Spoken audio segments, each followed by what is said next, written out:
Hello everyone, कैसे हैं आप लोग। आज की क्लास में हम पढ़ने वाले हैं क्लास 10th साइंस का chapter number 8 how do organisms reproduce का पार्ट 2। आज की क्लास में हम सेक्सुअल रिप्रोडक्शन खत्म करेंगे। इसके पहले वाले पार्ट में हमने असेक्सुअल रिप्रोडक्शन खत्म किया था। अगर आपने उसे नहीं देखा है तो डिस्क्रिप्शन में लिंक दिया हुआ है, आप वहाँ पर जाके देख सकते हैं। चलिए स्टार्ट करते हैं सेक्सुअल रिप्रोडक्शन। सबसे पहले समझते हैं सेक्सुअल रिप्रोडक्शन क्या होता है। तो सेक्सुअल रिप्रोडक्शन एक ऐसा मोड ऑफ रिप्रोडक्शन है जो डिपेंड करता है दो इंडिविजुअल्स पे एक नई जनरेशन को पैदा करने के लिए।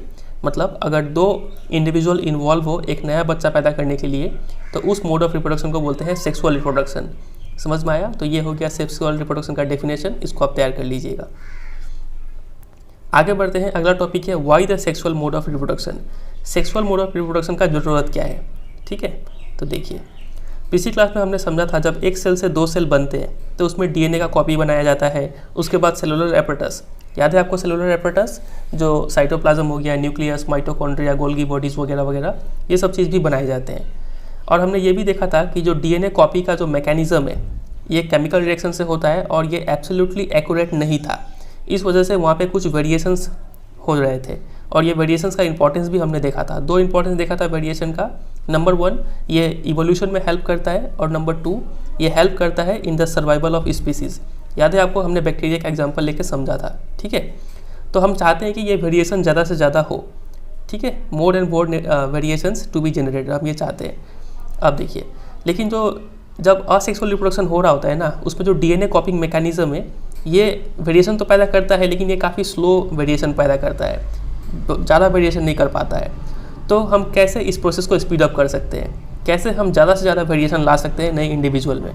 तो इसका एक उपाय है, हम क्या कर सकते हैं कि दो अगर डिफरेंट इंडिविजुअल्स लेंगे पॉपुलेशन से तो उन दोनों का अलग अलग वेरिएशन होगा और इन दोनों इंडिविजुअल्स के अगर डीएनए को कंबाइन कर दे, मतलब इन दोनों के वेरिएशन को कंबाइन कर दे तो एक नया वेरिएशन होगा, समझ रहे, और इसमें ज़्यादा वेरिएशन हो पाएगा। तो सेक्सुअल मोड ऑफ रिप्रोडक्शन में यही चीज़ का यूज़ किया जाता है। It incorporates such a process of combining DNA from two different individuals during reproduction.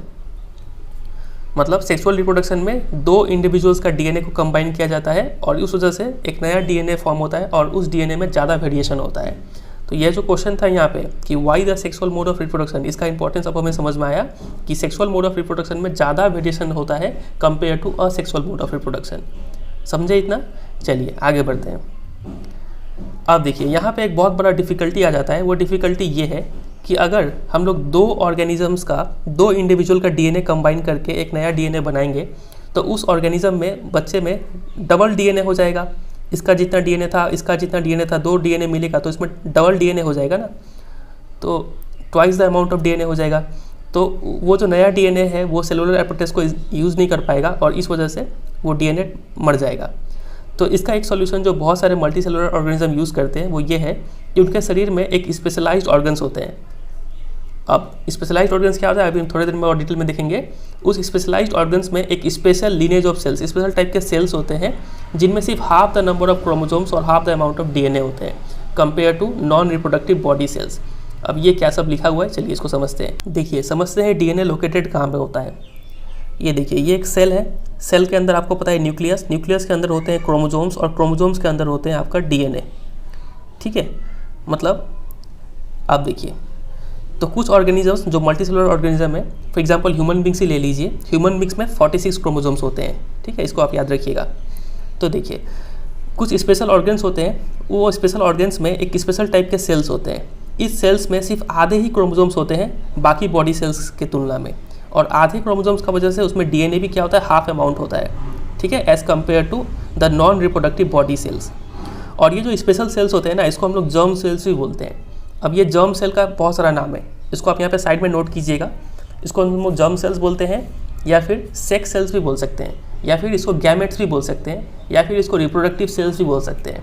देख रहे हैं कितना सारा नाम आ गया। तो ये सारा नाम ही एक ही चीज़ है। तो इस चैप्टर में बहुत बार ये सब नाम यूज़ होते रहेंगे अलग अलग टाइप से, तो आप इसको यहाँ पे नोट कर लीजिएगा, आपको समझने में आसानी होगा। तो देखिए, अभी तक हमने क्या क्या समझा है कि एक प्रॉब्लम आ रहा था। वो प्रॉब्लम क्या होता था कि अगर दो ऑर्गेनिज्म का डीएनए कंबाइन करेंगे तो डीएनए कहीं डबल अमाउंट में ना हो जाए। और डीएनए डबल होने से प्रॉब्लम क्या है कि वो सेलुलर एपरेटस जो साइटोप्लाज्म है, न्यूक्लियस वगैरह, वो सब यूज़ नहीं कर पाएगा और वो डीएनए मर जाएगा, ठीक है। तो इसका सॉल्यूशन क्या अपनाया है बहुत सारे मल्टी सेलुलर ऑर्गेनिज्म ने, उन्होंने क्या किया है कि उनके पास एक स्पेशलाइज्ड ऑर्गन्स है जिसमें एक स्पेशल टाइप के सेल्स होते हैं जिसको जर्म सेल्स बोलते हैं या फिर गैमेट्स बोलते हैं या फिर सेक्स सेल्स बोलते हैं या फिर रिप्रोडक्टिव सेल्स बोलते हैं। इस जर्म सेल्स में सिर्फ आधे ही क्रोमोसोम्स होते हैं, मतलब सिर्फ आधे ही डीएनए होते हैं, और जब ये दोनों डीएनए कंबाइन करेंगे तो जो नंबर ऑफ क्रोमोसोम्स था वो रीइस्टेब्लिश हो जाएगा और वापस जो डीएनए कंटेंट है वो वापस नॉर्मल लेवल पे आ जाएगा जो एक इंडिविजुअल में होता है।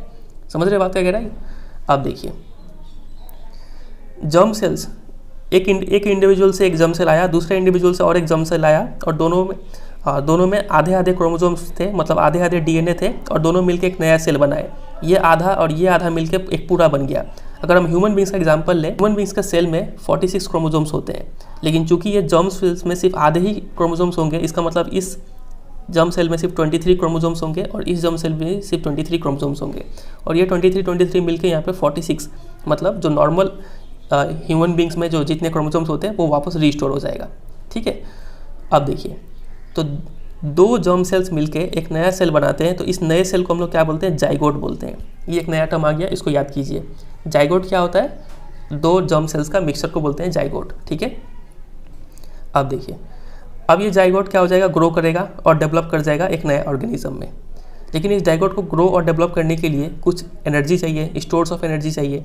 अब ये कैसे इसको मिलेगा? अब देखिए, हमने अभी भी देखा जो जर्म सेल्स है वो दो इंडिविजुअल से आएंगे, तो एक जर्म सेल जो होता है ना वो थोड़ा बड़ा होता है और उसमें फूड स्टोर्स होता है, और दूसरा जो जर्म सेल है वो छोटा होता है लेकिन मोटाइल मतलब मूवेबल, मूव कर सकता है वो। तो ऐसा जर्म सेल जो मूव कर सकता है उसको हम लोग मेल गैमेट बोलते हैं, और ऐसा जर्म सेल जो खाना स्टोर करता है, फूड स्टोर करता है, वो होता है फीमेल गैमेट। बात वगैरह ही समझ रहे हैं? देखिए, अब यहाँ पे गैमेट शब्द आ गया ना, समझ रहे हैं ना? गैमेट किसको बोला जा रहा है? जर्म सेल को बोला जा रहा है। जर्म सेल दो टाइप का होता है, एक होता है बड़ा जिसमें फूड हो, ठीक है, और एक होता है छोटा जो मोटाइल हो, मूव कर पाए।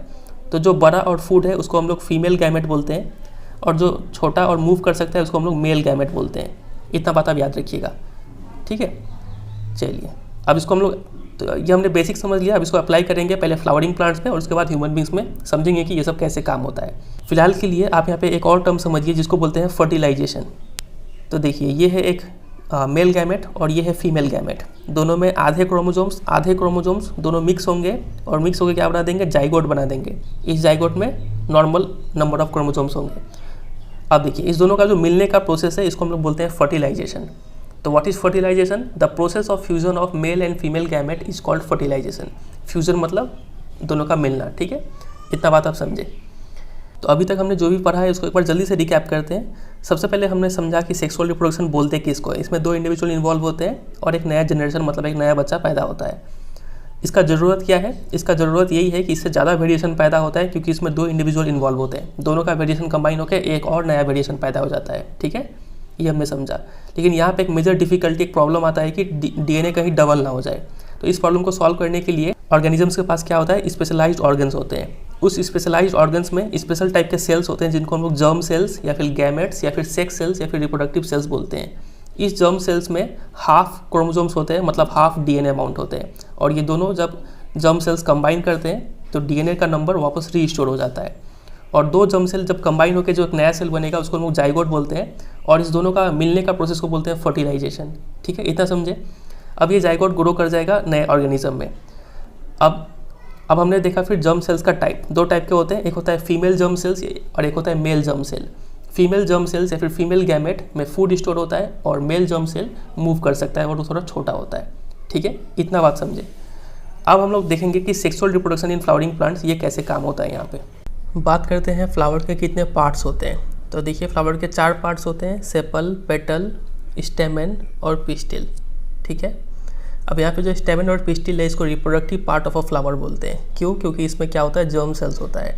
जर्म सेल्स को और क्या क्या बोलते हैं हम लोग? Gametes, reproductive cells, sex cells. ठीक है, चलिए अब देखिए, फ्लावर दो टाइप के होते हैं। क्या तो फ्लावर यूनिसेक्सुअल हो सकता है, जैसे कि पपाया और वाटरमेलन के फ्लावर होते हैं।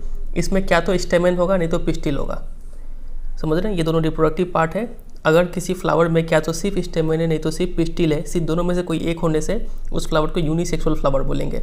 और अगर किसी फ्लावर में दोनों ही है, स्टेमन और पिस्टिल दोनों, तो उसको बाइसेक्सुअल फ्लावर बोलते हैं। इससे एग्जाम्पल है हिबिस्कस और मस्टर्ड। एग्जाम्पल याद रखिएगा, एग्जाम में क्वेश्चन पूछ सकते हैं। ठीक है, तो यूनिसेक्सुअल बाइसेक्सुअल क्लियर हुआ। आगे देखते हैं। अब देखिए, हमने ये तो समझ लिया कि स्टेमन और पिस्टिल रिप्रोडक्टिव पार्ट है। अब कौन सा मेल रिप्रोडक्टिव पार्ट है और कौन सा फीमेल रिप्रोडक्टिव पार्ट है। तो स्टेमन जो है ना, ये है मेल रिप्रोडक्टिव पार्ट। और देखिए इसको याद कैसे करेंगे, तो स्टेमन में देखिए मेन है, कहीं पीछे में मेन छिपा हुआ है, तो मेन से याद समझ जाएंगे कि ये मेल रिप्रोडक्टिव पार्ट है, और दूसरा वाला ऑटोमेटिकली फीमेल रिप्रोडक्टिव पार्ट हो जाएगा। ठीक है, अब देखिए, अब ये चूँकि मेल रिप्रोडक्टिव पार्ट है तो ये जर्म सेल्स प्रोड्यूस करेंगे। तो यहाँ पे जो मेल जर्म सेल है वो है पोलन ग्रेन, कि याद रखिएगा। ठीक है, स्टेमन क्या प्रोड्यूस करता है, पोलन ग्रेन प्रोड्यूस करता है। और स्टेमन दो चीज़ से मिलकर बना है, एंथर और फिलामेंट। आप इस पिक्चर में देखिए, ये जो ट्यूब है, यहाँ पे ऊपर जो गोला बना हुआ है, ऊपर वाले को एंथर बोलते हैं और नीचे वाला जो ट्यूब है उसको फिलामेंट बोलते हैं। ठीक है, चलिए, और फिर अब बात करते हैं पिस्टिल पे। पिस्टिल का भी 3 पार्ट है, स्टिग्मा, स्टाइल एंड ओवेरी।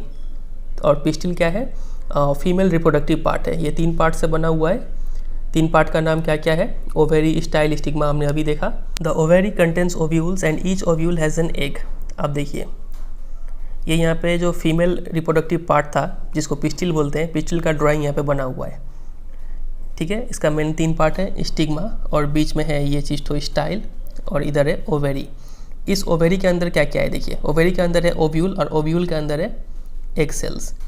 समझ रहे बात का गहराई, ovule and each ovule has an egg cell. तो एग सेल जो है ना, इसी को हम लोग क्या बोलते हैं, फीमेल गैमेट बोलते हैं, या फिर फीमेल सेक्स सेल्स, या फिर फीमेल जर्म सेल्स। ठीक है, तो अब देखिए, अभी तक हमने क्या क्या समझा। ये जो स्टेमन है ये मेल रिप्रोडक्टिव पार्ट है, और इसमें जो मेल गैमेट है वो क्या है, पोलन ग्रेन्स है। पिस्टिल फीमेल रिप्रोडक्टिव पार्ट है, और पिस्टिल के अंदर जो एग सेल्स है वो हो गया फीमेल गैमेट। ठीक है, अब ये मेल गैमेट और फीमेल गैमेट दोनों मिलेंगे और मिलके क्या बनाएंगे, जाइगोट बनाएंगे। तो लिखा हुआ है द मेल जर्म सेल, यहाँ पे क्या भी लिख सकते थे, द मेल गैमेट या फिर मेल सेक्स सेल्स, ऐसे लिख सकते हैं। The male germ cell produced by pollen grain fuses with the female gamete. Female gamete समझ रहे हैं, यहाँ पे चाहते तो फीमेल जर्म सेल या फिर फीमेल सेक्स सेल्स ये भी लिख सकते थे, प्रेजेंट इन द ओव्यूल। तो मेल जर्म सेल और फीमेल गैमेट का दोनों का फ्यूज़न होगा, फ्यूज़न मतलब मिलन होगा, और इसी फ्यूज़न को क्या बोलते हैं, फर्टिलाइजेशन बोलते हैं।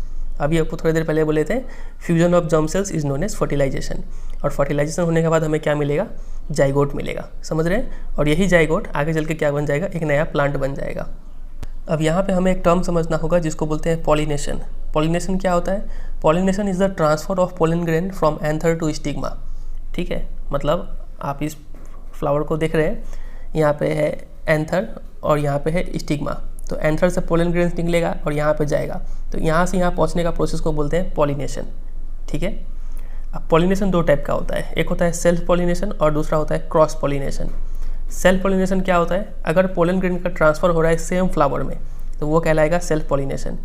अगर कोई फ्लावर बाइसेक्सुअल है, मतलब उसमें मेल पार्ट और फीमेल पार्ट दोनों है, और वहीं पे जो स्टेमन है मतलब एंथर से पोलन ग्रेन निकल के स्टिग्मा में जा रहा है, सेम फ्लावर में ट्रांसफ़र हो रहा है, तो इस टाइप का पॉलिनेशन को बोलते हैं सेल्फ पॉलिनेशन।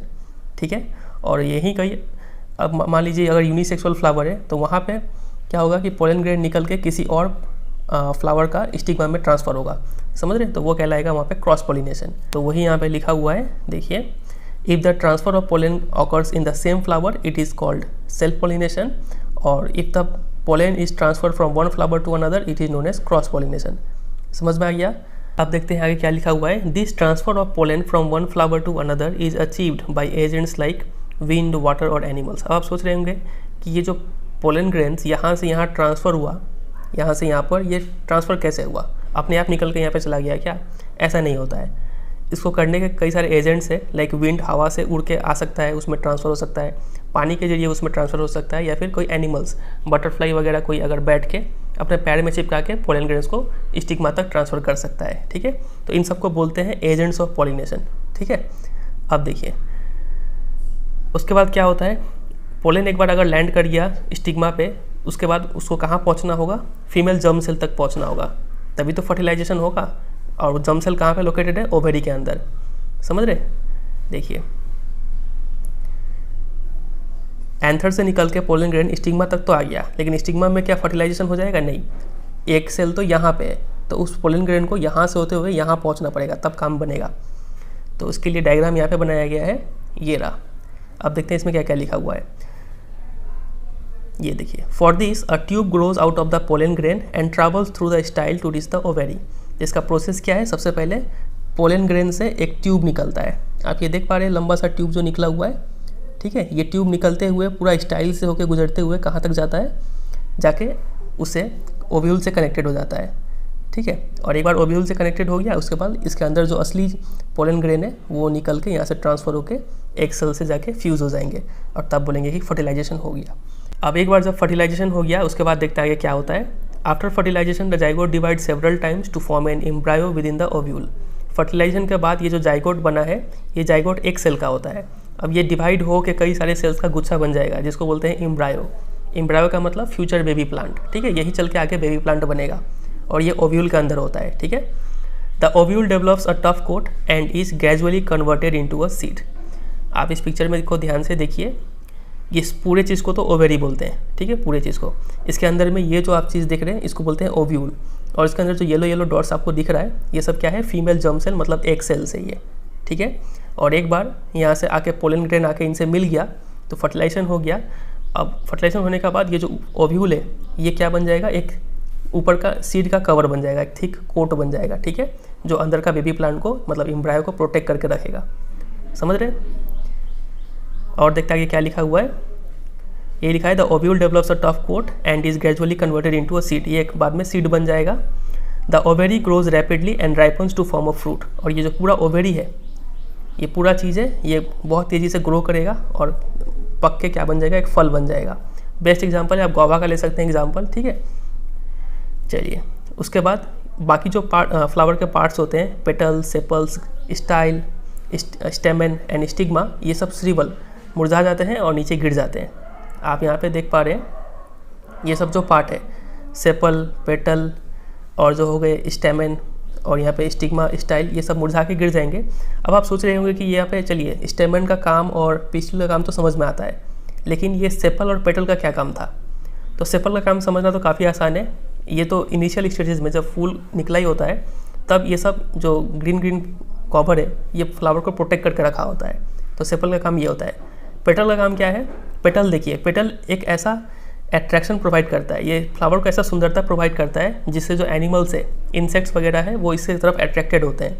और एक बार इंसेक्ट्स मान लीजिए यहाँ बैठ गया, अपने पैर में कुछ पोलन ग्रेन ले लिया, फिर यहाँ पे बैठता है, तो पोलन ग्रेन ट्रांसफ़र करने में, मतलब पॉलिनेशन में हेल्प करता है, ठीक है। तो पेटल्स ये सब इंसेक्ट्स वगैरह को अट्रैक्ट करने के लिए हेल्प करता है, ठीक है, और फ्लावर्स को सुंदरता प्रोवाइड करता है।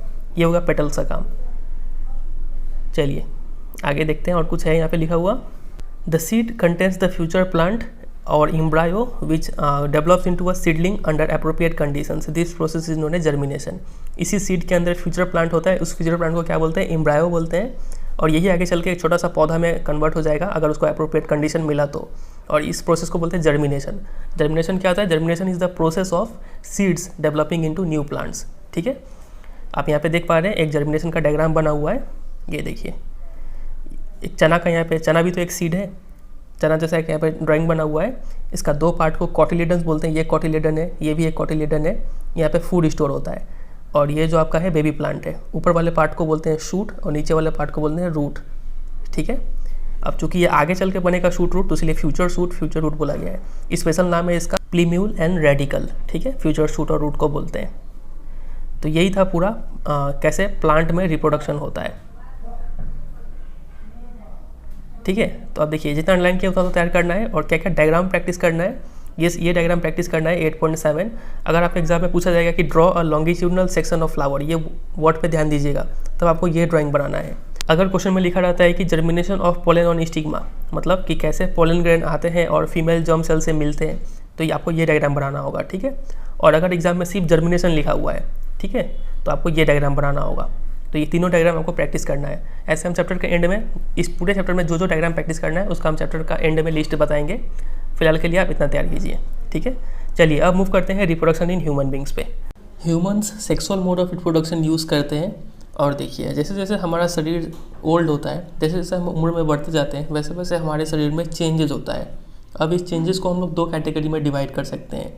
एक चेंज तो ऐसा है जिसमें हाइट बढ़ता है, हमारे दूध के दांत झड़ जाते हैं, परमानेंट टीथ आते हैं, ठीक है।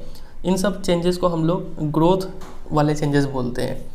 और एक टाइप का चेंजेस है जो अर्ली टीनेज ईयर्स में होता है, 12-13 साल की उम्र में ये चेंजेस होना स्टार्ट होता है। ये नए सेट ऑफ चेंजेस होते हैं। अब ये चेंजेस कौन से हैं देखिए, कुछ चेंजेस तो ऐसे होते हैं जो बॉयज़ और गर्ल्स दोनों में सेम होते हैं। अब वो चेंजेस कौन से हैं, टोटल 4 टाइप के ऐसे चेंजेस है। पहला, we begin to notice thick hair growing in new parts of the body such as armpits and the genital area between the thighs. Armpits मतलब कांख में और जेनिटल एरिया जांघों के बीच में नए बाल उगना शुरू हो जाते हैं, ये पहला चेंज है। Which can also become darker in colour, और वो एरिया थोड़ा डार्क भी हो जाता है, ये पहला चेंज हुआ। दूसरा, थिनर हेयर ग्रो करना स्टार्ट कर देते हैं लेग्स और आर्म्स पे, ठीक है, as well as on the face, चेहरे पर भी हेयर ग्रो करना स्टार्ट कर देते हैं, ये दूसरा चेंज हुआ। तीसरा, स्किन जो है वो काफ़ी ऑयली हो जाता है और कुछ पिंपल्स निकलना शुरू हो जाते हैं, ये बॉयज़ गर्ल्स दोनों में होता है, ठीक है। और चौथा चेंज है, हम कॉन्शियस होना स्टार्ट हो जाते हैं और हम अवेयर हो जाते हैं अपने बॉडी के तरफ भी और दूसरे के शरीर की तरफ भी, मतलब अब हम लोग दूसरे के शरीर को कुछ और नज़रिए से देखते हैं, ठीक है। तो ये 4 टाइप का चेंजेस है जो बॉयज़ और गर्ल्स दोनों में सेम है, कॉमन है, ठीक है। अब कुछ ऐसे चेंजेस हैं जो गर्ल्स में अलग होते हैं और बॉयज़ में अलग होते हैं। वो कौन से चेंजेस है देखिए, गर्ल्स में 3 टाइप के चेंजेस होते हैं। पहला, breast size begins to increase, breast का साइज़ बढ़ जाता है। दूसरा, जो निपल्स वाले जो स्किन है वो डार्क कलर के हो जाते हैं at the tip of the breast. और तीसरा, गर्ल्स का मेंस्ट्रुअल साइकिल स्टार्ट हो जाता है, गर्ल्स बिगिन टू मेंस्ट्रुएट। अब ये मेंस्ट्रुएट क्या होता है थोड़ी देर में हम लोग डिटेल में समझेंगे, ठीक है। तो ये 3 चेंजेस है गर्ल्स में। बॉयज़ में भी 3 चेंजेस होते हैं। पहला देखिए, thick hair grow on the face, चेहरे पर हल्का हल्का दाढ़ी निकलना स्टार्ट हो जाता है। दूसरा, their voice begin to crack, voice थोड़ा कर्कश हो जाता है।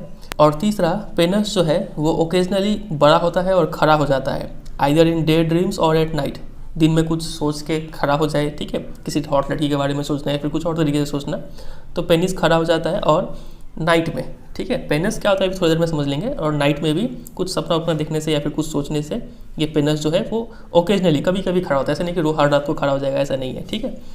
तो ये 3 चेंजेस है जो बॉयज़ में होते हैं और ये 3 चेंजेस है जो गर्ल्स में होते हैं, ठीक है। और यहाँ पे जो 4 चेंजेस बताए गए थे वो बॉयज़ और गर्ल्स दोनों में होते हैं। तो ये सब जो चेंजेस है ना, ये सब चेंजेस जो है वो काफ़ी स्लोली होते हैं और ये सब में हर लड़के लड़की में एक टाइम पे नहीं होते हैं। किसी में मान लीजिए 12 साल में ही दिख गया, किसी को 10 साल में दिख गए सब चेंजेस, किसी का लेट होता है थोड़ा, 14 साल में दिखता है चेंजेस, ठीक है। और ये चेंजेस ऐसा नहीं है कि एक बार में कंप्लीट हो जाए। फॉर एग्जांपल, अगर आपके चेहरे पर बाल आ रहा है, ठीक है, मान लीजिए दाढ़ी उग रहा है, तो ऐसा नहीं कि आज हुआ और कल एकदम बड़ा बड़ा दाढ़ी हो गया, ऐसा नहीं है। ये लगभग 23-24 साल तक करके धीरे धीरे आपका दाढ़ी पूरा चेहरे पर आना स्टार्ट होगा, ठीक है, मतलब गाल वाले एरिया पे। तो इस सब चेंजेस का 3 फीचर आप याद रखिएगा कि ये चेंजेस काफ़ी स्लो होते हैं। Number 2, do not happen at the same time, सब में एक ही टाइम में नहीं स्टार्ट होता है, किसी में लेट किसी में जल्दी स्टार्ट होता है। और ये चेंजेस एक बार में कंप्लीट नहीं होते हैं। तो ये सब जो चेंजेस है ना, ये सब चेंजेस क्या डिनोट करता है, ये सब डिनोट करता है कि आपका जो बॉडी है वो सेक्सुअल मैचुरेशन कर रहा है, मतलब सेक्सुअली मैचुरेट हो रहा है, मतलब सेक्स करने के लिए तैयार हो रहा है आपका बॉडी। ये सब चेंजेस अगर आप में हो रहा है तो समझ रहे हैं। होता क्या है कि जब हम लोग 1 से लेकर 10 साल के बीच में होते हैं तब हमारा शरीर का जो ग्रोथ है ना वो काफ़ी तेज़ होता है, हाइट काफ़ी तेज़ गति से इंक्रीज़ होता है, मसल्स डेवलप होता है। अब 10 साल के बाद जब थोड़ा बॉडी का ग्रोथ स्लो डाउन होता है तब बॉडी का जो रिप्रोडक्टिव टिश्यू है वो ग्रो करना स्टार्ट करता है, वो मैच्योर होना स्टार्ट हो जाता है, ठीक है। और यही पीरियड को हम लोग क्या बोलते हैं, प्यूबर्टी बोलते हैं।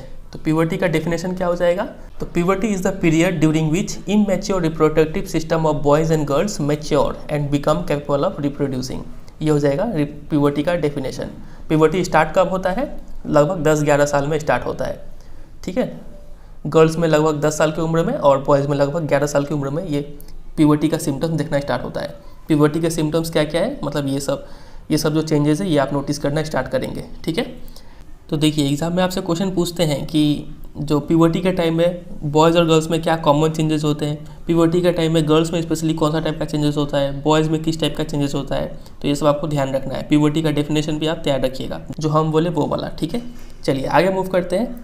अब देखिए हमें तो पता है कि सेक्सुअल मोड ऑफ रिप्रोडक्शन में 2 इंडिविजुअल का जर्म सेल्स ज्वाइन होते हैं, मतलब मिलते हैं। अब ये ज्वाइन होने का तरीका 2 हो सकता है।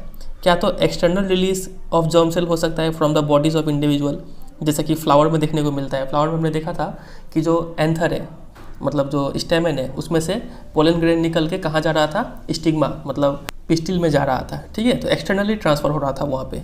तो एक तरीका तो एक्सटर्नल रिलीज करके दो जर्म सेल्स मीट कर सकते हैं, या फिर दूसरा तरीका हो सकता है क्या कि दोनों जो इंडिविजुअल है वो अपना बॉडी को ज्वाइन कर लेंगे और फिर वहाँ पे इंटरनल ट्रांसफ़र करेंगे जर्म सेल्स का, जिसको हम लोग कॉमन भाषा में सेक्स बोलते हैं। ठीक है, और ये मोस्टली एनिमल्स इसको फॉलो करते हैं। तो अगर एनिमल्स, तो हम लोग यहाँ पे साइंस में कौन सा एक टर्म यूज़ करते हैं, मेटिंग यूज़ करते हैं। मेटिंग मतलब सेक्स करना, सेक्सुअल इंटरकोर्स को मेटिंग बोलते हैं। अब देखिए, तो actual transfer of germ sales अगर होना है तो उसके लिए कुछ चीज़ें चाहिए होता है, स्पेशल ऑर्गन्स चाहिए होता है। फॉर एग्जांपल मेन में क्या चाहिए होगा, पेनस चाहिए होगा। पेनस किसको बोलते हैं, आप इस डायग्राम में देख पा रहे हैं, इस ऑर्गन को पेनस बोलते हैं। ठीक है, तो देखिए ट्रांसफर ऑफ जर्म सेल्स के लिए मतलब सेक्स के लिए कुछ कंडीशंस फुलफिल होना चाहिए। पहला, मेल साइड में जो पेनस है वो क्या होना चाहिए, कैपेबल ऑफ बिकमिंग इरेक्ट, वो खड़ा होना चाहिए। ठीक है, ये पहला कंडीशन है। और फीमेल साइड में क्या होना चाहिए, चूँकि मैमल जैसे कि ह्यूमंस, उसमें जो मम्मी का बॉडी है वो बेबी को कई लंबे पीरियड के लिए अपने शरीर में रखा रहता है, और उसको जब पैदा हो जाता है तो उसको ब्रेस्ट फीड भी करना पड़ता है। इसका मतलब फीमेल साइड में क्या होना चाहिए, पहला तो एक फीमेल रिप्रोडक्टिव ऑर्गन होना चाहिए जो बेबी को कैरी कर पाए अपने बॉडी में लंबे समय के लिए, और दूसरा ब्रेस्ट होना चाहिए। ठीक है, जो बेबी को क्या फीड कर पाए, मिल्क फीड कर पाए पैदा होने का बाद। तो ये दोनों ही ऑर्गन्स, फीमेल रिप्रोडक्टिव ऑर्गन्स और ब्रेस्ट, ये दोनों ही क्या होना चाहिए, मैच्योर होना चाहिए, ताकि actual transfer of germ sales हो पाए वहाँ पे।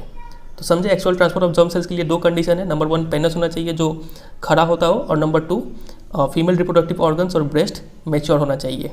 समझे इतना? चलिए अब डिटेल में समझते हैं मेल रिप्रोडक्टिव सिस्टम क्या क्या मिलकर बनता है। तो देखिए, सबसे पहले इस डायग्राम में एक्सप्लेन करते हैं। मेल रिप्रोडक्टिव सिस्टम दो पार्ट में बना हुआ है। एक ऐसा पार्ट जो गैमेट्स को प्रोड्यूस करता है या फिर जर्म सेल्स को प्रोड्यूस करता है। याद है आपको, जर्म सेल्स को हम लोग क्या क्या बोलते हैं, सेक्स सेल्स बोलते हैं, गैमेट्स बोलते हैं, या फिर रिप्रोडक्टिव सेल्स बोलते हैं। तो मेल रिप्रोडक्टिव जो सिस्टम है, यहाँ पे दो टाइप के ऑर्गन्स है। पहला ऐसा ऑर्गन जो गैमेट्स बनाता है, और दूसरा ऐसा ऑर्गन जो उस गैमेट्स को डिलीवर करता है फीमेल बॉडी में। ठीक है, तो देखिए ह्यूमंस में जो मेल गैमेट होता है ना, उसको हम लोग क्या बोलते हैं, स्पर्म बोलते हैं। ठीक है, तो ये स्पर्म बनाने का काम कौन करता है, ये टेस्टिस करता है। ठीक है, और ये टेस्टिस लोकेटेड कहाँ पे है, ये एक बैग लाइक स्ट्रक्चर में लोकेटेड है। इस बैग लाइक स्ट्रक्चर को बोलते हैं स्क्रोटम। ठीक है, और ये शरीर के बाहर लोकेटेड होता है, outside the abdominal cavity. Abdominal cavity क्या होता है, ये जो पेट वाला रीजन है इसको बोलते हैं एब्डोमिनल कैविटी। ठीक है, आप पिक्चर में देख पा रहे हैं। तो ये शरीर के बाहर क्यों लोकेटेड होता है ये टेस्टिस, ऐसा इसलिए है क्योंकि स्पर्म बनाने के लिए थोड़ा कम टेम्परेचर चाहिए होता है than the normal body temperature. ठीक है, जितना बॉडी टेम्परेचर है उससे थोड़ा कम टेम्परेचर चाहिए, तभी स्पर्म बन पाएगा। उसीलिए ये outside the abdominal cavity located होता है। अभी सिर्फ समझते चाहिए, जो भी हम बोल रहे हैं यहाँ पे सब लिखा हुआ है, अभी पढ़ेंगे, फिलहाल आप सिर्फ समझिए। पहला बात कि स्पर्म क्या है, ये मेल गैमेट है। मेल गैमेट या फिर मेल जर्म सेल या फिर मेल सेक्स सेल्स बोल सकते हैं। तो वो कौन है, स्पर्म है। तो स्पर्म कौन बनाता है, टेस्टिस बनाता है। टेस्टिस लोकेटेड कहाँ पे है, स्क्रोटम में लोकेटेड है, और ये आउटसाइड द बॉडी होता है। क्यों, क्योंकि स्पर्म बनाने के लिए थोड़ा कम टेम्परेचर चाहिए। इतना समझे। चलिए, इसके बाद इस टेस्टिस का एक और काम है। इस टेस्टिस का एक काम तो हमने समझा कि ये क्या बनाता है, स्पर्म बनाता है। दूसरा काम ये है कि ये एक हार्मोन रिलीज़ करता है जिसको बोलते हैं टेस्टोस्टेरोन। ये टेस्टोस्टेरोन क्या है, यही वो हार्मोन है जो प्यूबर्टी के टाइम में हमारे शरीर में जो चेंजेस होता है ना, बॉयज़ में क्या क्या चेंजेस होता है, फेशियल हेयर आना, वॉइस का क्रैक होना, ठीक है, कांख में बाल आना, जांघों के बीच में बाल आना। तो ये सब जो चेंजेस है, ये चेंजेस कौन लाता है, बॉयज़ में टेस्टोस्टेरोन ही लेके आता है। समझे। तो टेस्टोस्टेरोन हार्मोन कौन रिलीज़ करता है, ये टेस्टिस ही बनाता है। ठीक है, तो टेस्टिस का दो काम आप याद रखिएगा, एग्जाम में बहुत बार पूछा गया है। ये पहला काम तो ये है, ये मेल गैमेट मतलब स्पर्म रिलीज़ करता है, और टेस्टिस का दूसरा काम ये होगा कि ये एक हार्मोन रिलीज़ करता है टेस्टोस्टेरोन, और टेस्टोस्टेरोन का काम क्या है, यही प्यूबर्टी के टाइम में बॉयज़ में चेंजेस लाता है। ठीक है, चलिए इतना समझे। अब एक बार स्पर्म बन गया तो स्पर्म को ये जो वास्ट डिफरेंस है, ये एक ट्यूब है, ये कलेक्ट करता है, कलेक्ट करके फिर ले जा रहा है। फिर यहाँ पे देखिए एक और पाइप यहाँ से आया है और यहाँ पे दोनों ज्वाइन हो रहे हैं। तो इसका मतलब ये पाइप ये कहाँ से आ रहा है, ये है आपका यूरिनरी ब्लैडर, यहाँ से पेशाब आता है। ठीक है, और पेशाब और स्पर्म दोनों ही पास होने का एक ही रास्ता है जिसको बोलते हैं यूरिथ्रा। अब ये यूरिथ्रा क्या है, इस पूरे चीज़ को यूरिथ्रा नहीं बोलते हैं, इस पूरे चीज़ को तो क्या बोलते हैं, पेनस बोलते हैं। ठीक है, लेकिन ये जो अंदर का पाइप है ना, ये जो आपको वाइट कलर का पाइप दिख रहा है यहाँ पे, इसको बोलते हैं यूरिथ्रा। तो बॉयज़ में क्या होता है, एक कॉमन पैसेज है, सेम पैसेज है स्पर्म के लिए भी और यूरिन के लिए भी, लेकिन गर्ल्स में ऐसा नहीं होता है। थोड़ी देर में देखेंगे अभी उनमें भी, ठीक है।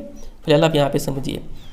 तो अब देखिए, जब ये जो वास्ट डिफरेंस है, ये स्पर्म जब लेके जा रहा होता है, तभी रास्ते में दो चीज़ है यहाँ पे। एक तो है आपका ये गोला सा ऑर्गन जिसको बोलते हैं प्रोस्टेट ग्लैंड, यहाँ पे और एक ग्लैंड है जिसको बोलते हैं सेमिनल वेसिकल, और यहाँ पे एक और ब्राउन कलर का ग्लैंड है, इसका नाम यहाँ पे नहीं लिखा हुआ है, इसका नाम है कॉपर्स ग्लैंड। तो ये तीनों ग्लैंड मिलके उस स्पर्म में एक रस छोड़ देते हैं। उस रस का वजह से वो जो स्पर्म है ना, वो थोड़ा लिक्विड टाइप हो जाता है, मतलब वो फ्लूइड टाइप हो जाता है, ठीक है, जिससे ट्रांसपोर्ट ईजी होता है। और नंबर 2, उस रस में थोड़ा फूड भी होता है, जिससे वो स्पर्म को क्या मिलता है, न्यूट्रिशन मिलता है, ठीक है, और वो कुछ देर के लिए सर्वाइव रहता है। समझे इतना? सिर्फ समझते चलिए, अभी हम जो भी बोल रहे हैं यहाँ पे सब लिखा हुआ है, ठीक है, टेंशन नहीं लेना है। तो इतना बात हमने समझा यहाँ पे। चलिए अब देखते हैं यहाँ पे लिखा क्या हुआ है।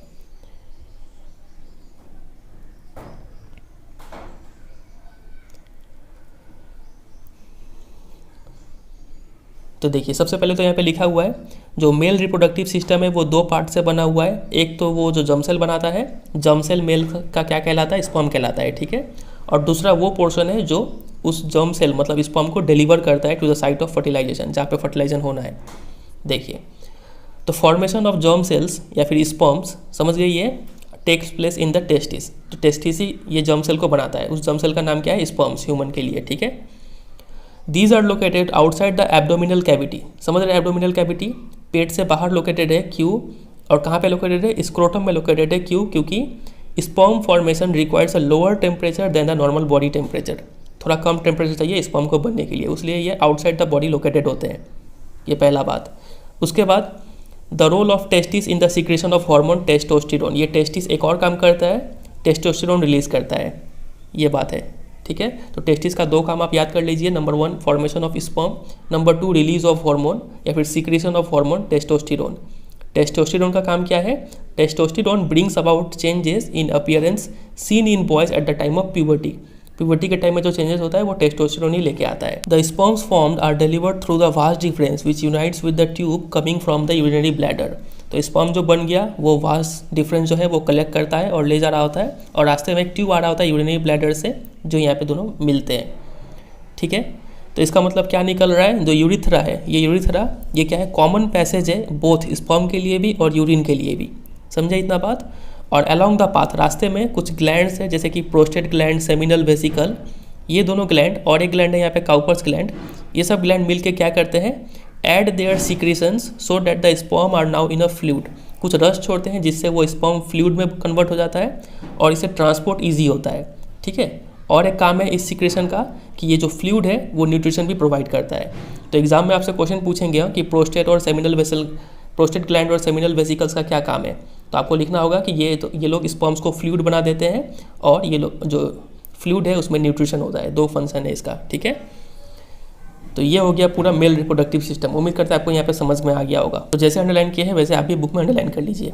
आगे बढ़ते हैं फीमेल रिप्रोडक्टिव सिस्टम में। तो पहले यहाँ पे समझ लेते हैं, फिर हम लोग पढ़ लेंगे कि बुक में क्या लिखा हुआ है। देखिए, ये जो डायग्राम है ये क्या है, ह्यूमन फीमेल रिप्रोडक्टिव सिस्टम का डायग्राम है। तो यहाँ पे समझना क्या क्या है। तो जैसे मेल में टेस्टिस था, वैसे ही गर्ल्स में क्या होता है, ओवेरी होता है। तो इस ओवेरी का काम क्या है, फीमेल गैमेट बनाना। तो मेल गैमेट का नाम क्या था, हमने देखा था स्पर्म, वैसे ही फीमेल गैमेट का नाम है एग, ठीक है, एग्स इसको बोलते हैं। अब इसमें बहुत सारा नाम आता है, इसको हम लोग एक्स बोल सकते हैं, या फिर female germ sales, female sex cells, female gamete, इतना तो समझते हैं आप। अब देखिए, एग्स का एक और नाम आता है यहाँ पे, ओवम भी इसको बोलते हैं। अगर सिर्फ एग है तो इसको हम लोग ओवम बोलेंगे, OVUM, और अगर एक्स है, प्लूरल है, तो इसको हम लोग ओवा बोलेंगे। तो इतना सारा नाम है इस एग का, आप समझ जाइएगा। हाँ, सब इंटरचेंजेबली कहीं कहीं यूज़ होते रहेगा। तो इस ओवेरी का हमने एक फंक्शन तो समझ लिया कि पहला फंक्शन क्या है। नंबर 1 रिलीजेज फीमेल गैमेट जो कि होता है एग, या फिर फीमेल जर्म सेल जो कि होता है एग। और दूसरा फंक्शन क्या होगा, ये एक हार्मोन बनाता है। जैसे कि टेस्टिस एक हार्मोन बनाता था, कौन सा, टेस्टोस्टेरोन, वैसे ही ओवेरी एक हार्मोन रिलीज करता है जिसको बोलते हैं एस्ट्रोजन, ठीक है। और ये एस्ट्रोजन गर्ल्स में चेंजेस लाता है। चेंजेस पता है, ब्रेस्ट का साइज़ बढ़ना, निपल्स का डार्क कलर होना, ठीक है, आर्म पिट्स में बाल आना, जेनिटल एरिया में बाल आना। तो ये सब चेंजेस कौन लेके आता है, एस्ट्रोजन लेके आता है, ये हार्मोन, ठीक है। तो ओवेरी का ये 2 फंक्शन याद रखिए। अब जब कोई भी लड़की जब पैदा होती है ना, तो उसके ओवरी में ऑलरेडी थाउजेंड्स ऑफ एग्स होते हैं, लेकिन ये इमेच्योर स्टेट में होते हैं, ठीक है, दोनों में एग्स होंगे, लेकिन ये इमेच्योर होते हैं। लेकिन जैसे ही प्यूबर्टी आ जाता है ना, 12-13 साल का जब हो जाते हैं, तब ये एग्स मैच्योर होना स्टार्ट होते हैं, और हर महीने एक एग रिलीज़ होता है किसी एक में से। मान लीजिए यहाँ से एक एग रिलीज़ हो गया, ठीक है, तो वो एग को एक ट्यूब है जिसको बोलते हैं फैलोपियन ट्यूब, या फिर इसको ओविडक्ट भी बोलते हैं। ये ओविडक्ट उस एग को कलेक्ट करेगा और कलेक्ट करके यहाँ पे लाएगा। तो ये जो रीज़न है ना, इसको हम लोग क्या तो यूटेरस बोलते हैं या फिर वोम्ब बोलते हैं, समझ रहे हैं, कोख, ठीक है। तो आपसे एग्जाम में क्वेश्चन पूछेंगे कि फैलोपियन ट्यूब का काम क्या है, तो ये एग को कैरी करता है from ovary to the uterus या फिर वोम्ब, समझे इतना। अब देखिए ये जो यूटेरस है ना, ये यूटेरस ये ओपन होता है किसमें, वजाइना में, ठीक है, ये आपका वेजाइना, और ये जो ओपनिंग है इसको क्या बोलते हैं, कर्विक्स बोलते हैं। तो जब सेक्स करते हैं तो जो मेल का पेनिस है वो यहाँ तक एंटर करता है और यहाँ पे स्पर्म रिलीज़ हो जाता है, ठीक है। और ये स्पर्म जो है वो ऊपर ट्रैवल करते करते करते करते यहाँ तक आता है, और यहाँ से एग आ रहा है, और यहाँ पे दोनों का मिलन मतलब फर्टिलाइजेशन हो जाता है। और जो यहाँ से मेल गैमेट आया मतलब स्पर्म आया, और यहाँ से एग आया फीमेल गैमेट, दोनों यहाँ पे फ्यूज़ कर जाते हैं मतलब मिल जाते हैं। तो यहाँ पे मतलब क्या हो जाता है, फर्टिलाइजेशन हो जाता है, और किसका फॉर्मेशन हो जाता है, जाइगोट का फॉर्मेशन हो जाता है। याद है आपको जाइगोट, ठीक है। अब ये जाइगोट तुरंत डिवाइड होना स्टार्ट हो जाता है, डिवाइड होते होते होते होते क्या बन जाता है, एम्ब्रायो बन जाता है, और वो एम्ब्रायो यहाँ पे आके जो यूटेरस का वॉल है जिसको यूटेराइन वॉल बोलते हैं वहाँ पे फिक्स हो जाता है। मतलब ये जो लाल हिस्सा दिख रहा है इस ब्लड वाले हिस्से में वो चिपक जाएगा, ठीक है, एम्ब्रायो, और यहीं पे ग्रो करना स्टार्ट कर देगा। अब इसके बाद क्या होता है थोड़ी देर में और डिटेल में समझेंगे, उससे पहले थोड़ा पढ़ लेते हैं कि बुक में क्या क्या लिखा हुआ है।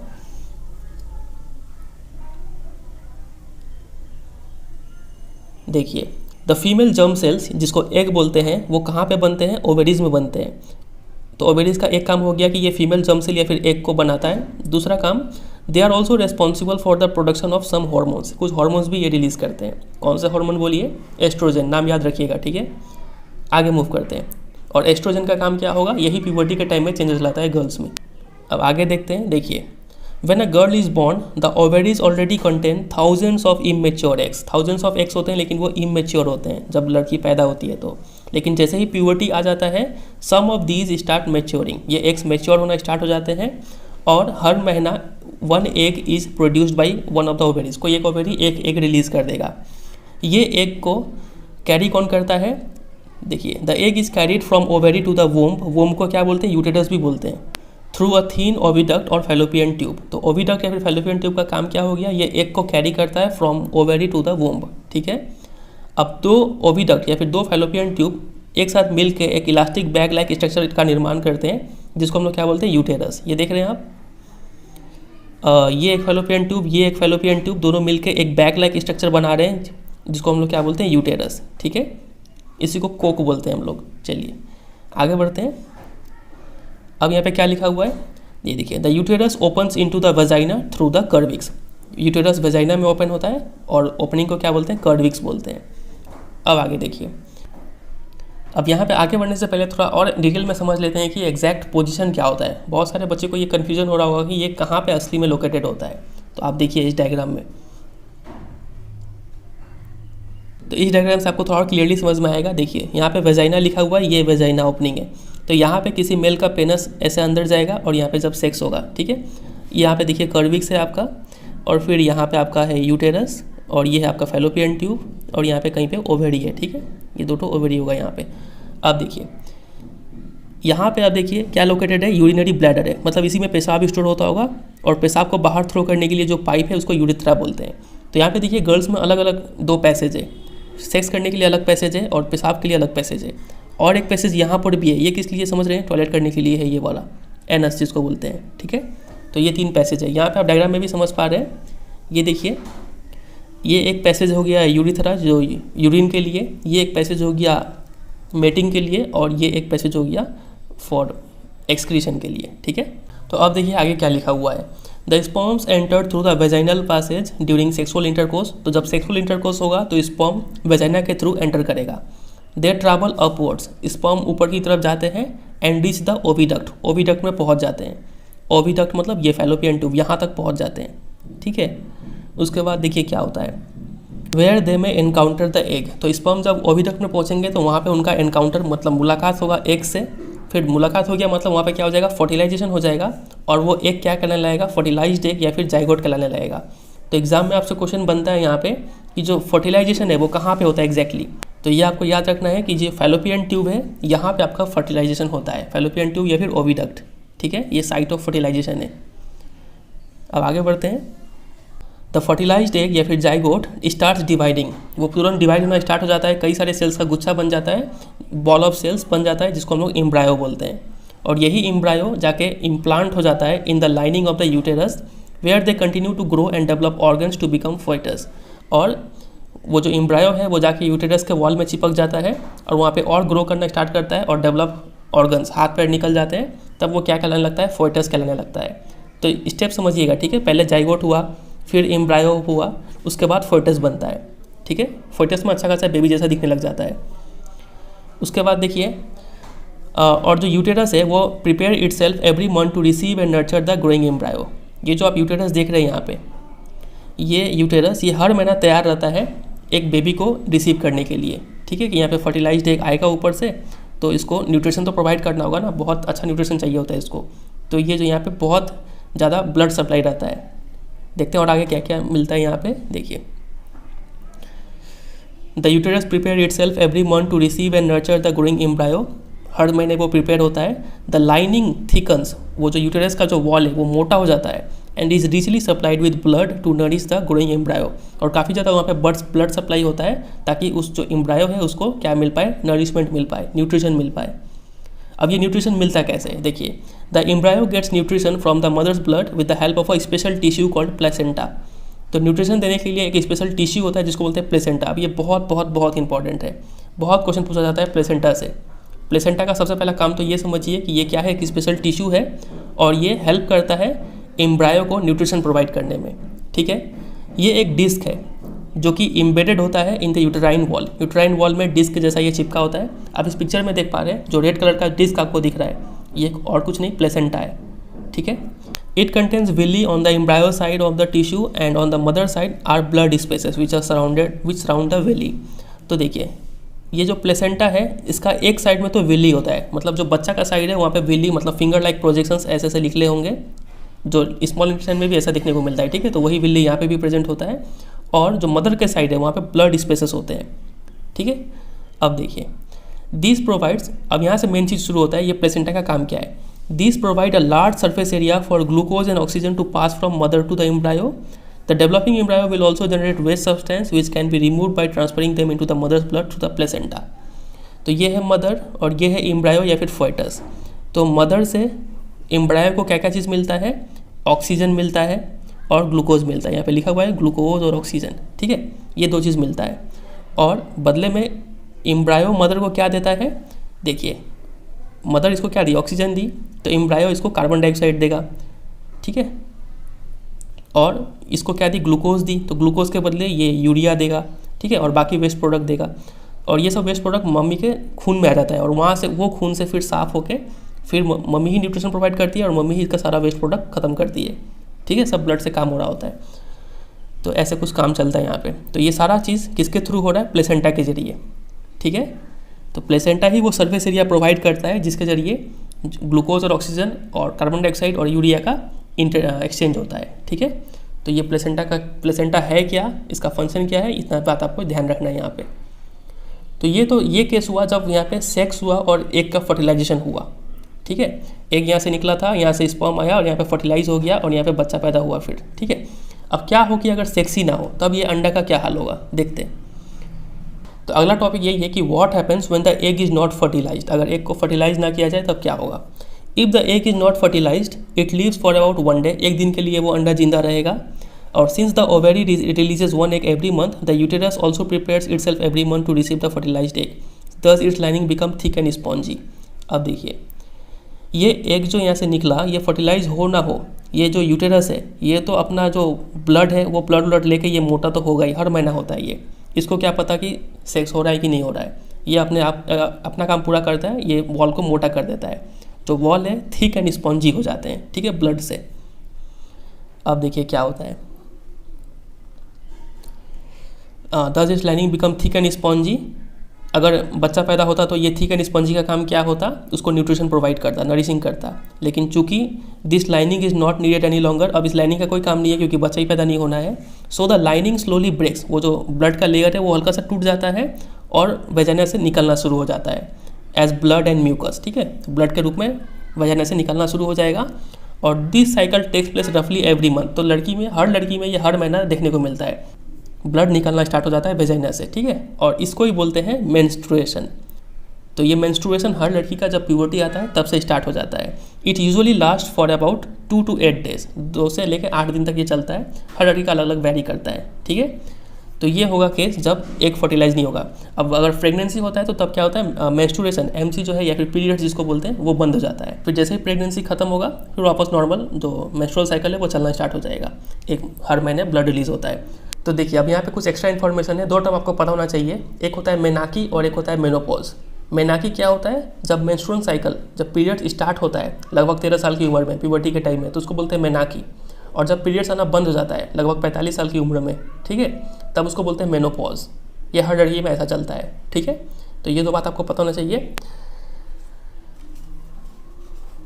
चलिए मूव करते हैं अगले टॉपिक पे। अगला टॉपिक है रिप्रोडक्टिव हेल्थ।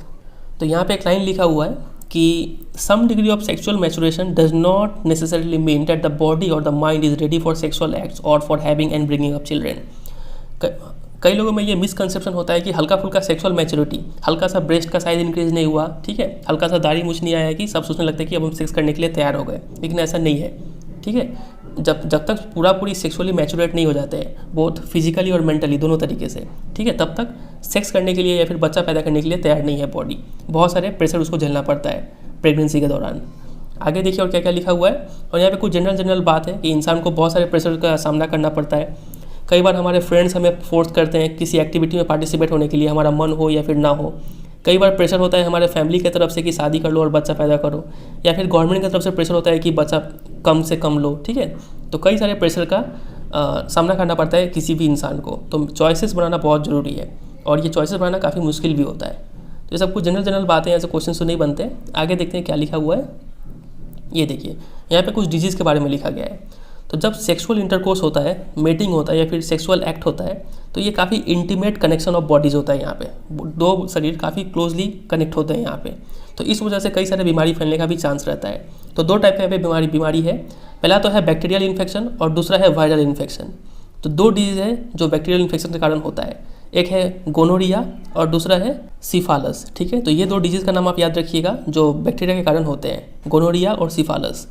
और 2 डिजीज़ है जो वायरस के कारण होते हैं, एक है वॉट्स और दूसरा है HIV एड्स, ठीक है, जो वायरल इन्फेक्शन है।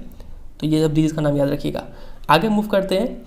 अब मान लीजिए कोई सेक्स कर लिया लेकिन उसको अब बच्चा नहीं चाहिए, प्रेग्नेंट वो नहीं होना चाहती है, तो इसके लिए हम क्या कर सकते हैं। तो इसके लिए एक मेथड है जिसको बोलते हैं कॉन्ट्रासेप्शन। बच्चा प्रिवेंट होने के क्या क्या तरीके हैं। तो देखिए अब लोग प्रेग्नेंट इसलिए नहीं होना चाहते हैं क्योंकि वो क्या करता है, बॉडी और माइंड दोनों के ऊपर काफ़ी ज़्यादा प्रेशर डालता है। और अगर लड़की रेडी नहीं है प्रेगनेंसी के लिए, ठीक है, तो ये हेल्थ को भी काफ़ी एडवर्सली इफेक्ट करेगा। इसलिए हम क्या यूज़ करते हैं, कॉन्ट्रासेप्टिव मेथड्स, जिसको कॉन्ट्रासेप्शन बोलते हैं, वो यूज़ करते हैं।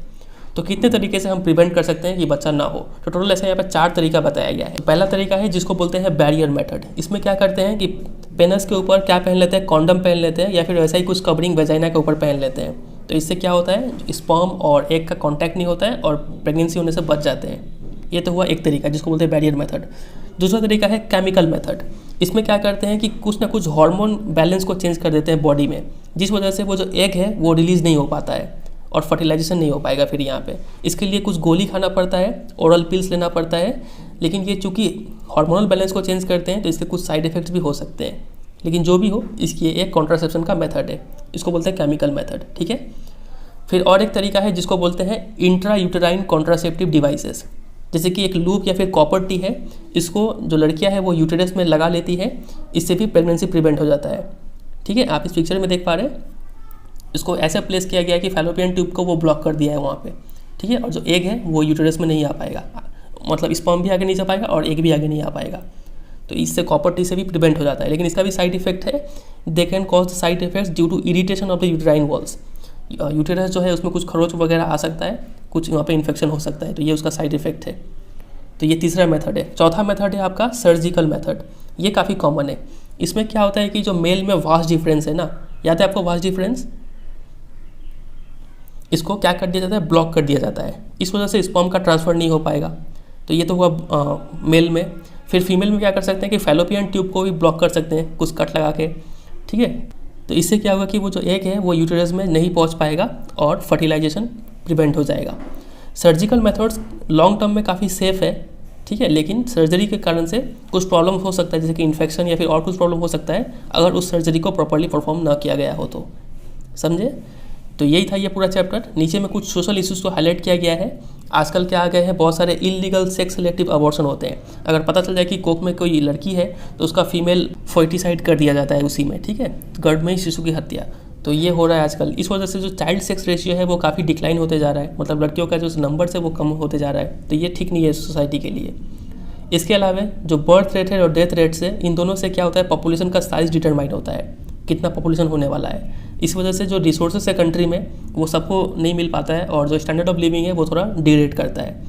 और अगर सोसाइटी में इनइक्वालिटी है, ठीक है, मतलब कुछ लोग ज़्यादा ही अमीर है, कुछ लोग ज़्यादा ही गरीब है, तो वहाँ पे size of the population unimportant हो जाता है लोगों का स्टैंडर्ड ऑफ लिविंग इंप्रूव करने के लिए। वहाँ पे तो हमें सबसे पहले क्या सुधारना होगा, इनइक्वालिटी को सुधारना होगा, तब जाके साइज ऑफ पॉपुलेशन पर बात करना होगा, ठीक है। तो ये सब कुछ जनरल बात है, क्वेश्चन यहाँ से नहीं आएगा। मेन यही टॉपिक है कि क्या क्या कॉन्ट्रासेप्टिव मेथड्स है, ये आपको याद रखना है यहाँ पे, और क्या क्या सेक्सुअल डिजीज़ है यहाँ पे, ठीक है। चलिए, तो इसी के साथ ये चैप्टर एंड होता है। उम्मीद करता है आपको यहाँ पे बहुत चीज़ सीखने को मिला होगा। कुछ क्वेश्चंस देखते हैं। पहला क्वेश्चन देखिए, how is the process of pollination different from fertilisation. तो पॉलिनेशन और फर्टिलाइजेशन में क्या डिफरेंस है। तो पॉलिनेशन क्या होता है, pollination is the transfer of pollen grains from anther to stigma. लेकिन फर्टिलाइजेशन क्या है, fertilisation is the fusion of male and female gamete. मतलब ये अगर मान लीजिए आपका है एंथर और ये बीच में था आपका स्टिग्मा, तो ये जब पोलन ग्रेन यहाँ से यहाँ ट्रांसफर होता है तो इसको हम लोग बोल देते हैं पॉलिनेशन। लेकिन ये जब पोलन ग्रेन यहाँ से यहाँ पहुँच के वो एक सेल से मिलेगा तब तो कहलाएगा फर्टिलाइजेशन, समझ रहे हैं। तो ये डिफरेंस है यहाँ पे। दूसरा क्वेश्चन है, what is the role of seminal vesicles and prostate gland. ये दोनों ग्लैंड का क्या रोल है। तो दो रोल है। नंबर 1, ये स्पर्म को फ्लूइड बना देते हैं, और नंबर 2, ये फ्लूइड, वो जो फ्लूइड है वो स्पर्म को क्या प्रोवाइड करता है, न्यूट्रिशन प्रोवाइड करता है। तीसरा, what are the changes seen in girls at the time of puberty. Puberty के टाइम में गर्ल्स में क्या क्या चेंजेस होते हैं आपको पता ही है, फिर से रिपीट नहीं करते हैं। आगे क्वेश्चन पे मूव करते हैं। How does the embryo get nourishment inside the mother body. Embryo को न्यूट्रिशन कैसे मिलता है। तो न्यूट्रिशन मिलने के लिए क्या है कि स्पेशल टिश्यू होता है जिसको क्या बोलते हैं, प्लेसेंटा, ठीक है। और प्लेसेंटा का एक क्या है, डिस्क है जो यूट्राइन वॉल में इम्बेडेड होता है, ये सब आपको लिखना होगा। फिर मदर से फोर्टस की तरफ या फिर मदर से एम्ब्रायो की तरफ ऑक्सीजन, ग्लूकोज ये सब जाते हैं, और जो वेस्ट प्रोडक्ट्स है वो एम्ब्रायो से मदर की तरफ आते हैं और ब्लड से होके फिर वो रिमूव होते हैं। Question number 5, if a women is using a copper T will it help in protecting her from sexually transmitted disease. अगर कोई वुमेन कॉपर टी यूज़ कर रही है तो क्या वो STD, सेक्सुअली ट्रांसमिटेड डिजीज से बच सकती है क्या। नहीं, कॉपर टी का काम सिर्फ इतना है कि वो एग और स्पर्म को मिलने नहीं देगा, मतलब सिर्फ प्रेगनेंसी से बचाएगा, आपको STD से नहीं बचाएगा, सेक्सुअली ट्रांसमिटेड डिजीज से नहीं बचाएगा, ठीक है। चलिए और आगे देखते हैं। कुछ और एक दो टॉपिक है जैसे कि इससे डिफरेंस बिटवीन असेक्सुअल और सेक्सुअल, ये सब हम आगे बताएंगे, ठीक है। पहले कुछ क्वेश्चंस को देखा जाए। यहाँ पे कुछ पॉइंट्स को मार्क किए हैं, देखिए क्या क्या है। पहला पॉइंट है DNA कॉपिंग मैकेनिज्म। DNA कॉपी के दौरान क्या होता है, वेरिएशन होता है, और वेरिएशन क्या है, यूजफुल है फॉर सर्वाइवल ऑफ स्पीसीज, हमें ये पता है, ठीक है। और सेक्सुअल रिप्रोडक्शन जो है वो ग्रेटर वेरिएशन करता है than the asexual mode of reproduction, समझे इतना। दूसरा पॉइंट देखिए, reproduction in flowering plants involve transfer of pollen grain from anther to stigma, जिसको हम लोग पॉलिनेशन बोलते हैं। और इस पॉलिनेशन के बाद क्या होता है, फर्टिलाइजेशन होता है, समझे। चलिए तीसरा पॉइंट है, the male reproductive system consist of testis. अच्छा, यहाँ पे एक बात बताना भूल गए थे, ये देखिए,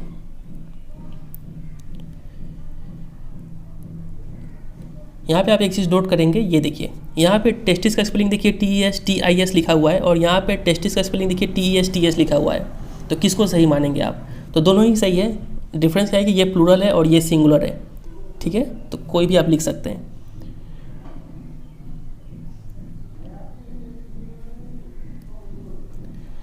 तो देखते हैं यहाँ पे क्या लिखा हुआ है, the male reproductive system in human beings consist of testis which produce sperm. Testis का काम है स्पर्म प्रोड्यूस करना, साथ ही साथ टेस्टोस्टेरोन भी प्रोड्यूस करता है वो। फिर क्या होता है, वास डिफरेंस होता है, सेमिनल वेसिकल्स होता है, प्रोस्टेट ग्लैंड होता है, यूरिथ्रा, पेनिस, ये सब होते हैं मेल रिप्रोडक्टिव सिस्टम में, ठीक है। फीमेल रिप्रोडक्टिव सिस्टम में क्या क्या होता है, ओवेरीज होता है, फैलोपियन ट्यूब्स, यूटेरस और वेजाइना होते हैं। और देखिए sexual reproduction in human beings involve introduction of sperm in the vagina of the female, समझ में आ गया। और fertilisation occurs in the fallopian tube, ये बहुत इंपॉर्टेंट है। फर्टिलाइजेशन कहाँ पे होता है, फैलोपियन ट्यूब या फिर ओविडक्ट में होता है, ठीक है। चलिए आगे यहाँ से कुछ क्वेश्चंस देखते हैं। पहला क्वेश्चन है asexual reproduction takes place through budding in, budding के जरिए किस में होता है असेक्सुअल, तो आपको याद होगा ये ईस्ट में होता है, ठीक है। दूसरा question which of the following is not a part of female reproductive system, तो फीमेल रिप्रोडक्टिव कौन सा पार्ट है, ओवरी तो है, यूटेरस भी है, वास्ट डिफरेंस नहीं होगा, तो वास्ट डिफरेंस का सही आंसर होगा ये मेल रिप्रोडक्टिव सिस्टम का पार्ट है। Question number 3 the anther contents, anther में क्या होता है, पोलन ग्रेन्स होता है, ठीक है। चलिए question number 4 what are the advantages of sexual reproduction over asexual reproduction, तो सेक्सुअल रिप्रोडक्शन का क्या फ़ायदा है, तो इसका यही फ़ायदा है कि इसमें ज़्यादा वेरिएशन होता है, ठीक है। और इसमें हम ये भी ऐड कर सकते हैं कि ज़्यादा वेरिएशन होने के कारण इवोल्यूशन में भी हेल्प करेगा, प्लस सर्वाइवल ऑफ स्पीसीज में भी हेल्प करेगा, ठीक है। Question number 5 what are the functions perform by the testis, testis का दो काम हमें याद है अच्छे से, एक स्पर्म बनाना और दूसरा testosterone banana. Number 6 why does menstruation occur, menstruation क्यों होता है, तो ये तो अच्छे से पता है आपको कि जब एग फर्टिलाइज नहीं होगा तो जो यूटेराइन वॉल जो है वो जो थिक एंड स्पॉन्जी हो गया था वो लाइन ब्रेक हो जाएगा और हर महीने जो ब्लड है और म्यूकस वो डिस्चार्ज होना स्टार्ट हो जाता है। तो ये जो है ना ये आपको यहाँ से लिखना होगा, जितना लाइन किया हुआ है ये सब आपको लिखना होगा।